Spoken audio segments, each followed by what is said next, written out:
I'm Melanie Johnson along with my co-host Jen Foster. We are both 13-time best-selling authors.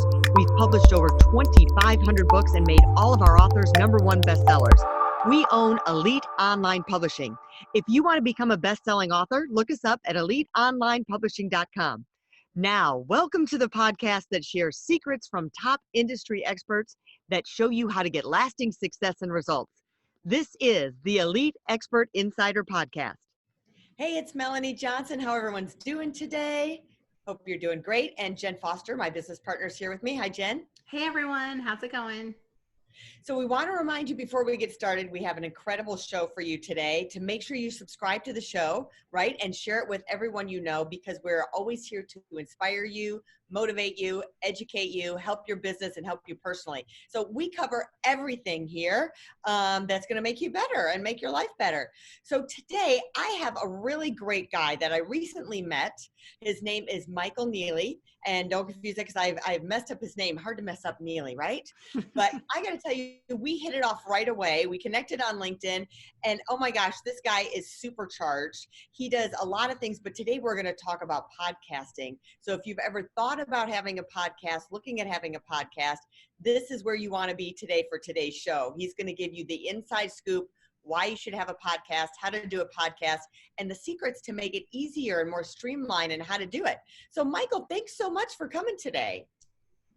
Oh, thank you for having me. I'm excited to be here, and I love your community and looking forward to sharing with them. That's great. Well, tell us a little bit how you got started into podcasting and how you got to be who you are today. You know, it's interesting. I kind of fell into it, quite honestly. I was working in the space of personal coaching, life coaching a little bit, if you will, but one of my specialties is in the area of mindset and overcoming limiting beliefs. And I was working with a client, and he was having some really cool aha moments, and we decided we should probably record this so he would have it for later to review. And when we were done with the recording, we played it back, and he said, "Dude, that sounds really cool. You should start a podcast." And I said, "Well, what's a podcast?" This was in 2014. I'd never heard one in my life. I never listened to one. I'd heard the word, but I didn't know what one was. How does it work? None of that. Literally 14 days later, I launched my show. And that was in 2014. And it was just kind of all over the map. It was very sporadic, and I didn't know what I was doing, quite honestly. But then I saw a webinar about podcasting. I learned what a podcast could be. I shut down my show. I hired a mentor. I relaunched a month later as a 7-day-a-week show, and that's when my firstborn, Consciously Speaking, took off. So tell us the importance of having that mentor. I mean, you have a course that you're offering on podcasting. So a lot of times I'm going to call it Podcast Overwhelm. People are like, "Oh man, I'd love to have a podcast, but oh my gosh, I'm so overwhelmed. I don't know where to start. I don't know any of the language. What's Lisbon? I don't know what any of this stuff is." So what are some of the ways you can get over podcast overwhelm, and tell us how important it is to have someone to lead the way for you and teach you? Yeah, well, I love that question, Melanie. And one of the challenges with podcasting, at least one of the challenges that keep people from taking that leap, is they think, one, the technology is going to be super hard. It is not. Trust me. Like I said, I launched my first show within 14 days. They think it's going to be a lot of work. It is not. It's relatively easy to do. You learn batching processes and you learn systemization. And I literally teach my clients, you can spend one day of the month, and put out a weekly podcast, just devoting one day a month to it. So those are the big things that stop people, that overwhelm concept. The thing that is important about having a mentor is the strategy is what's important. Anybody can launch a podcast, quite honestly. It's really easy, but it's the strategy. How do you grow an audience? How do you actually monetize it? How do you stay in for the long haul so that you don't end up pod fading, the term in the industry for most shows, which don't make it past 7 episodes? Yeah. How do you commit to, or how do you know like how many podcasts to do? Like you say, you could do one day a month, but is that doing, like you said, 7, 1 day a week podcast, or 4 times a month? What does that look like? And how do you know which one's right for you? Right. Yeah. That's also a great question, Jen. And I get asked that a ton by people. And one of the things that really helps to solve that issue is what's easy for you, first of all. Don't put yourself into a state of overwhelm. When I was doing a 7-day-a-week show, by the way, I was following in a format that was somewhat cookie cutter. Someone else, like my mentor, said, this is a good way to do it. You'll really grow your audience fast. And there was a lot of truth in that. But after a while, I started to get burned out on it. I'm like, this wasn't right for me. Mm-hmm. And so in season 2, I pulled it back to 3 episodes a week. And then after that, I pulled it back to 1 episode a week, and I launched another show. So the truth is, there is no one set way to do it. And you just really got to find your own groove and build your show that way. And then the big thing that I teach, which is so important, which I think a lot of people miss, is I call it reverse engineering your show. Yeah. Start with what it is that you want to offer the world. Do you have something, a gift you want to put out there, be it your message or you created an online course? How do you want to monetize that? Do you have something that you can sell? And then if you go, okay, well, this is what I want to sell, then I start to look at, okay, who is going to buy that from you? Now, a lot of people come to me, they've already got a business, so they already kind of know what they're selling and who's buying. Now they want to create a show. And I say, okay, well, let's create the show that is going to attract that ideal audience. And then you can make your offer and you'll monetize it. And that's probably the easiest way to monetize a show, though I do teach 7 ways in total. So hopefully that answered that question. One great way to do your podcast, but explain, like, people may say, well, why should I do a podcast? Give us some good reasons why someone should start a podcast and what the benefits are for them. Yeah, and I love that way to approach it, because monetization may not be your goal. Quite honestly, there are a lot of podcasts that are out there that are trying to create a movement, or they're just trying to do it as a hobby, and that's totally fine. But one of the things to really look at when you're creating that show is what is your objective? What is your mission? So as an example, with Consciously Speaking, I just started it. I had no idea you could monetize a podcast. But what I wanted to do was to wake up the planet one person at a time. That show is all about mindfulness and being more conscious and aware. And so I thought, let me just do this. This was something that I felt a passion for. And then if you want to, you could turn it into a way to monetize it, or you could decide to just grow it into a movement. There's so many ways that you could approach it.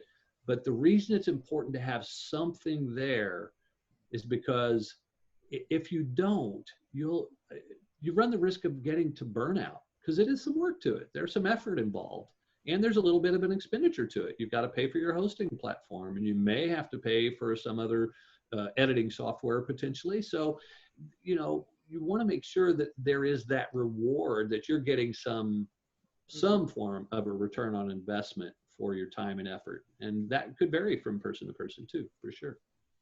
So do you need a big equipment list, or do you need to buy like all the microphones and stuff? Like what kind of equipment do you need? Yeah, it's so funny. I started my show with a $25 Logitech microphone headset. It was one of those little things you wrap on. It had an earphone on one side, the little microphone popping down. It was a USB connector right into my laptop. And that was all I needed. And it worked. Now, as I evolved as a podcaster, I upgraded. But even then, I tell people now, you can launch a podcast for really decked out equipment for under $500. The great microphone that I recommend to most people is an ATR 2100 by Audio-Technica, $99 on Amazon. And it's got a USB connector. And if you've got a laptop or even your desktop, you can plug it right in and start your show. It's pretty much all you need. Yeah, and I'm kind of going back to the monetization thing again. And I know that we have different ways. Like for us, my brother used to make fun of us saying, you don't have that many views. Like, why are you doing this? Like, you think you'd have more views by now. And I said, that's really not our purpose. Our purpose is to educate and inform and inspire. But it's also, we've made so many different strategic relationships. We've gotten clients from our podcast. So, there's a bigger picture besides just how many views you're getting on YouTube. So you have to think about that too. So we teach in our book, Podcast Authorized, that's just coming out, that, you can invite someone that you're trying to do business with. You're giving them value by inviting them to be on your show. And then all of a sudden they have an asset to do that. Yeah, I love that you've come back to that, Melanie, because it was another piece that I had meant to say and totally forgot, and you've reminded me here, is that the side benefits of having a podcast beyond the potential money to make, beyond the audience, the listeners, it's the relationships that you build. I have made some of my best friends through podcasting. I've met them at podcasting events. They've had me on their show. We met that way. I've had them on my show. I've met some of my friends that way. The relationships you build, which can also add more to your business, but even just friendships and connection. And quite honestly, and I don't know about you two, but I find that people in the podcasting space, because it's such an independent medium, they tend to be really supportive and warm and always there to lend a hand and help out. Like even you two, just getting me on the show really quickly with short notice because I had this event coming up. It's brilliant. And these are the connections you make that go way beyond any monetization ideas. Right. And I love the like factor, or the know, like, and trust factor. So whether it's on video or audio only, either way, the person listening, maybe they don't buy the service that you're offering or opt into your free list or whatever you're giving away, but maybe they listen to you over and over again and eventually meet you down the road. They know your voice. They've heard it a lot. They act like they know you because they do know you, because they've listened to you so much. Right. I know so many people that say they feel like they know Joe Rogan because they listen to his podcast so much, and they've never met him, of course. Right. Yeah. Yeah. And it's one of the cool benefits, I think, as a side thing as well, Jen, is of course a podcast will build your authority, and it will help you to kind of put you on the map a little bit. But the know, like, trust factor is more intense with a podcast, I think, than just about any other medium, because when you think of it, you're going right into their heads. Most people are listening with earbuds or headphones or something, and literally your words are just permeating their head right there. And it really creates this intimacy. And there was actually a study done that showed that advertising on podcasts is about, I think the number, if I recall it correctly, was 132% more effective than other forms of advertising right now because of that know, like, trust factor with the host. It's really incredible. All right, I'm writing that down. 132% more effective. So my background is television. I used to own TV stations. And so we would say, you know, trying to sell airtime. I mean, that's a huge selling point to anybody, especially if it's your target audience. Oh my gosh, than anywhere else. I think that's huge. So think about someone who's, let's kind of walk through like the steps of your course even. What are the kind of step-by-step that people should keep in mind? Like, so you give us like an overview of what I'm going to need to do to get started and get going and get from point A to point Z. Yeah, excellent. Well, you know, one of the things about my course, I will just say right up front too, is that it's not cookie cutter, because everybody is different. What show may work for one person, like a Joe Rogan, won't work for someone like, you know, Deepak Chopra or something. So it's going to be very different. It's not cookie cutter. So that's the first step. My program is designed with you in mind. And that's why, part of why we work backwards and we reverse engineer it. So that's always where we start. Let's start out by designing the right show that is going to work for you. And then in my course, it goes beyond that. Then it's about like, what is the equipment that's going to be right for you? What is your release schedule that'll work? What are even the length of the episodes? Because there are shows that do 5 day a week, 7 day a week, but their episodes are only 5 minutes long. And then there are those shows that you've probably heard of, Hardcore History, which has episodes that are 5 hours long. So it really is about your style.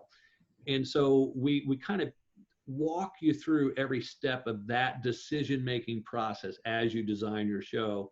And then here's the cool thing that I love about my particular course is that, again, I can't tell you enough how easy it is to launch a podcast. The challenge is staying power and growth over time. And so my course is called the Zero to Launch Podcast Accelerator, with the kind of a subtitle, if you will, of Launch, Grow, and Monetize the Show. And it's about the long haul. How do we keep you podcasting? How do we give you audience growth hacks so that you can really build that following over time? And then how do you turn it into something that will at least generate enough revenue to pay the bills, keep the lights on, and hopefully even beyond that, but at least that much. How do you do that? Like, how do you monetize a podcast if you don't have a product or service to sell? Do you do ads? Do you get people to sponsor? Like, what do you do, and how do you go about getting that money coming in? Yeah, I love that. Thank you for asking, because the first way that I monetize, consciously speaking, and by the way, this was a mistake that I made when I launched that show. It was a one of those beautiful mistakes, a fortuitous mistake. But I created this show that drew an audience that actually grew quite well over time, but I had nothing to sell to them. I wasn't teaching anything in the spirituality realm. Even though I'm a certified meditation guide and Dharma teacher, I didn't have anything to sell around that area. So what I did is I found people who did have stuff to sell that was a fit for that tribe, and I developed what's known as affiliate relationships. Mm-hmm. And so my first money I ever made from that show was someone had a really cool free offer, which was going to lead people into her speaker training program for transformational leaders. So I offered her free gift on my show. I ran several spots for it over a period of a couple of weeks, and people signed up for the free gift, bought her offer, and I made a nice commission on that. So yeah, you don't even have to have your own stuff. There are shows which are entirely funded through affiliate relationships. Don't even have to have your own stuff. I love that. Yeah. To some of you, people may think, well, I love this course. I want to learn all about it, and which you should. And then if you're still kind of overwhelmed, you can hire a company like us, Elite Online Publishing, and we'll actually do all the back end for you. Because like you were saying, Michael, it's like, well, you got to have that staying power, and sometimes you get caught up and life gets in the way. So if you hire that third party company like Elite Online Publishing, we can make sure it's edited every week, it's uploaded every week, it's done for you, and you just have to do the recording. But you still need to know what Michael's teaching you, so you know what you want your show to be about, and the mission for the show, and the format for the show, and all of that sort of thing. Yeah, and even on top of that, Melanie, and this is why I'm so glad that we got the opportunity to meet, because one of the things that I teach people in the podcasting space is about repurposing. And I tell a lot of people, like, look, maybe you've got a book in you, but you're not good at sitting down and putting pen to paper. I say start with a podcast. You can actually take your episodes, have them transcribed, and then hand them over to somebody like you who can now take that, have it massaged into a book, and now all of a sudden you've got a bestseller that you just spoke into existence through your podcast. So it's like a match made in heaven there. I love it. And then you get to give the book away on your podcast as your opt-in, right? That free too. gift. That becomes your free gift to sell your other things. Exactly. Man, we got the formula down. You just got to jump in. Yeah. It's so true. Well, tell us how can people get your course, or what is in your course? What's your course called? Tell us all about it. Sure. Well, the course is called the Zero to Launch Podcast Accelerator. And here's the other thing too. And you said this a little bit ago, is that it's probably not going to be for everybody. And there's still plenty of people out there who may just want free content. They may just want to listen and learn, but maybe they're never going to decide to buy something. And so I really prefer to actually start with that. And I have this really cool free report that's called The Simple 5-Step Process to Launch a Rockin' Podcast in Just 14 Days. Kind of framed it after how I launched my first show. And so if anybody wants that, why don't we put the link for that in your show notes or on your website, wherever you make that stuff available, and people can just go and get that for free. And then with that, I'll include some additional training. And quite honestly, though, I look at it like this. Even with my online course that I'm offering, and during this training process leading through the launch of that course, only a small percentage will end up buying it. And let's say that it's 90% don't buy, 10% will buy it. Well, I still want to serve that other 90%. And so I want to give excellent training. I want to give excellent resources. I want to give you this free report. I want to help you, because if you're a self-starter, go out there and knock them alive and get your show going. And I'd love to help you with that. That sounds amazing. Thank you so much, Michael, for coming on the show today. You are a rock star, an action taker, man. He just goes, gets the idea and runs with it. We love those kind of people. So thanks for coming. We want to remind you to subscribe to our show, because we have excellent people like Mike Neeley on every week. So we're looking forward to seeing you next time. And remember, if you want to start a podcast or write a book or both, you've come to the right place at Elite Online Publishing, and we'll see you next time. Thanks, Michael. Have a great day, everyone. Thank you both so much. I've had a great time. Hey, are you looking to increase your revenue, build credibility, and elevate your brand? This podcast is brought to you by Elite Online Publishing, an innovative publishing and full spectrum marketing company. They will publish and market your book to make it a #1 bestseller. Becoming an author is the best way to market your business. So contact them at eliteonlinepublishing.com today. All of their authors become #1 bestsellers.